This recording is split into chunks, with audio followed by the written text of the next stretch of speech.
अस्सलाम वालेकुम नाज़रीन, welcome to Kazmi health and beauty tips. उम्मीद करता हूँ कि आप सब खैरियत से होंगे। तिल ग़िज़ा भी इलाज भी, ताकत का बेपनाह ख़जाना, एक बार ज़रूर आजमाएं। नाज़रीन, तिल का मिजाज गर्मतर होता है। तिल एक ऐसी ग़िज़ा है जो गोश्त जैसे ख़वास रखती है। जो लोग गोश्त नहीं खा सकते, इन दिनों का इस्तेमाल ज़रूर करना चाहिए। तिल बिला मुबालगा नबाताती गोश्त है जिसमें लेसिथिन की वाफर मिकदार मौजूद है। तिल दो किस्म के होते हैं, एक स्याह तिल जिनका तेल खाने में इस्तेमाल होता है, और दूसरा सफ़ेद तिल जिनका तेल बालों में लगाया जाता है, जिससे बाल गिरना बंद हो जाते हैं और दोबारा स्याह हो जाते हैं।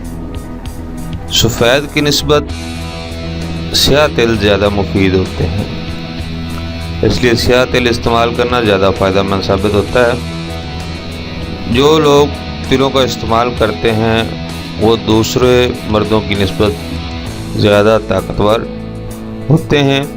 इन पर बुढ़ापा बहुत देर से आता है और इनकी उम्र भी ज़्यादा होती है। तिल के इस्तेमाल के वैसे तो बहुत से फ़ायदे हैं, लेकिन इनमें से चंद फ़वाइद आपको बता रहा हूँ। तिल के इस्तेमाल के फ़वाइद दर्ज झैल हैं। तिल क़ुव्वत बाह के लिए बहुत मुफीद है। तिल दमा, खांसी और हलक की खराश के लिए भी मुफीद है। तिल का तेल बालों को लंबा और स्याह करने के लिए इस्तेमाल किया जाता है। तिल का इस्तेमाल रंगत को निखारता है और ख़ारिश को दूर करता है।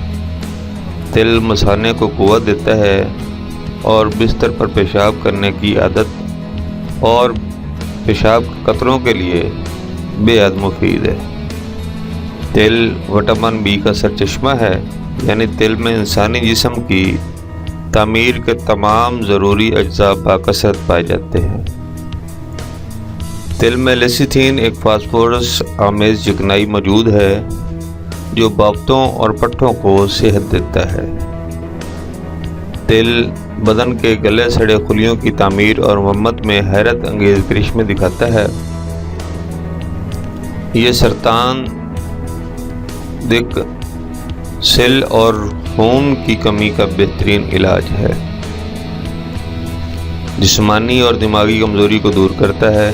हमला औरतों को हमल के दौरान ताकत देता है। तिल चूँकि गर्म होता है, इसलिए इसका इस्तेमाल गर्मियों में कम करना चाहिए और सर्दियों में ज़्यादा करना चाहिए। मिकदार खुराक 7 माशा से 1 तोला रोज़ाना रात को दूध के साथ इस्तेमाल से आप ताकतवर और जवान रह सकते हैं। इसे गुड़ या चीनी के साथ इस्तेमाल किया जा सकता है। इसे जितना अरसा चाहें इस्तेमाल करें और हमेशा तंदुरुस्त और जवान रहें।